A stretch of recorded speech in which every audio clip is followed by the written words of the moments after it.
ဒီပိုင်းအစမှာလေးလုံးကကျောင်းသားကိုထွက်လာပါတယ်။အဲ့ဒီချိန်မှာပဲလေးလုံးရဲ့အမရောက်လာပြီးကျောင်းကိုတူသွားအောင်လို့ပြောလာပါတယ်။ကျောင်းတက်ရပြောရလား။ပုံမှန်ပါပဲဗျာ။ဒီချိန်မှာပဲလေးလုံးရဲ့အမနောက်တစ်ပတ်အိမ်ပြောအောင်မယ်လို့ပြောလာပါတယ်။ရုပ်တရက်ကြီးပြောရတဲ့အတွက်လေးလုံးလည်းအံ့ဩတော့ရပါတယ်။တောင်းပန်ပါလေ။ကျူပြောတာကိုလုပ်ပေမဲ့လည်းမပြောရလို့ပါ။တကယ်တော့ငါတို့ဖေးတီးပြီးတာငါတို့နှစ်ယောက်ရဲ့စာဝတ်နေရေးကိုအမြဲကြည့်ပြီးနေရတဲ့အတော်တယောက်ရှိတယ်လေ။အတော်အင်းလေငါတို့ရဲ့အဖိုးရဲ့ဝမ်းခွဲရဲ့တူးရဲ့သုံးယောက်မြောက်ရဲ့မိမရဲ့တတိရဲ့တောက်ဖို့တောက်ခွဲရဲ့ဝင်းခွဲရဲ့အတော်လေးလေးလုံးနဲ့တော့လောက်များနေတာမျိုးတော်သေးရလားလို့မေးနေရပါတယ်။ငါတို့ကလေးတွေကြီးပဲနေတာမကြည့်ရလို့တဲ့သူစီမှာလာနေဖို့ဖိတ်ခေါ်လိုက်တာပေါ့ဒါဆိုចောင်းပြောင်းတော့အိမ်အောင်ပြောရမှာလေလေးလုံးရဲ့ရုပ်တရက်ကြီးဆိုတော့ရုပ်တရက်ကြီးဖြစ်သွားပါတယ်ငါចောင်းပြောင်းမယ်ဆိုတော့အားလုံးကမထီကြ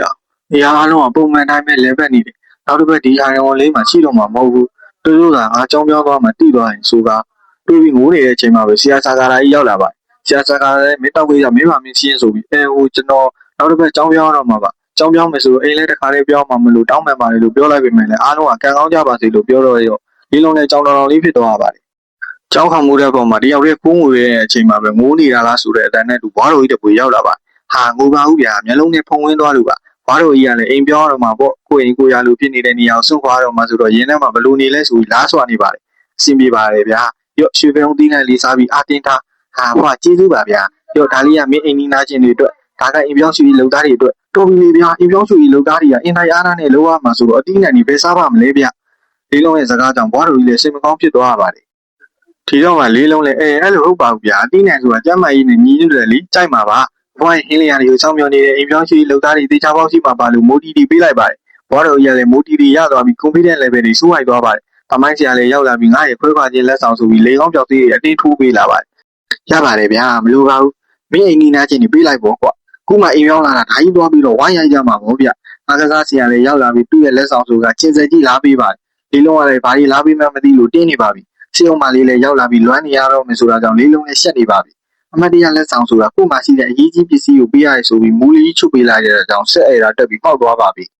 ရန်ချိန်တက်လိုက်ငိုင်းလိုက်နေပဲတပတ်တာဆိုတဲ့အချိန်ကကုန်ဆုံးသွားပါတယ်အဲ့ဒီကေနမအထက်တန်းကျောင်းရင်တက်နေဇက်အခန်းလေးနောက်ဆုံးနေ့လေးကဒီလိုပဲပြီးဆုံးသွားတော့မှလားဒီအချိန်မှာပဲဘော်จิตတဲ့နဲ့သူဆရာစာကာရာရောက်လာပြီးနှုတ်ဆက်ပွဲလေးကျင်းပပေးကြပါတယ်မင်္ဂလာပါခင်ဗျာကျွန်တော်ကတော့အခမ်းအနားမှုစာကာရာဆယ်ဆယ်ပဲဖြစ်ပါတယ်အခမ်းအနားစီစဉ်တရကျောင်းသားတွေနှုတ်ဆက်စကားပြောမှာပဲဖြစ်ပါတယ်နှုတ်ဆက်စကားကိုလည်းတယောက်တစ်မျိုးစီပေါက်ပန်း90ကြီးပြောနေပါတယ်အခမ်းအနားစီစဉ်နဲ့အမှတ်တရတွေကိုစာရီရှုနဲ့ဖွင့်ပြမှာဖြစ်ပါတယ်ဒီလုံးလေးကြီးနှင်းမလို့ရှိသေးတဲ့စာရီရှုကသူ့အမပုံကြီးပဲဖြစ်နေပါတယ်သူ့ပုံကြတော့လည်းမျက်မှန်ပုံကြီးပဲပါနေလို့လေးလုံးနဲ့တောင်းကျမ်းနေပါပြီအခမ်းအနားစီစဉ်3ရအပိတချင်းလေးဆိုမှပဲဖြစ်ပါတယ်လူဆိုတာဟာဒုက္ခမျိုးစုံကြုံတွေ့ရတဲ့အခါမကြိုးစားနဲ့ကွာမကြိုးစားနဲ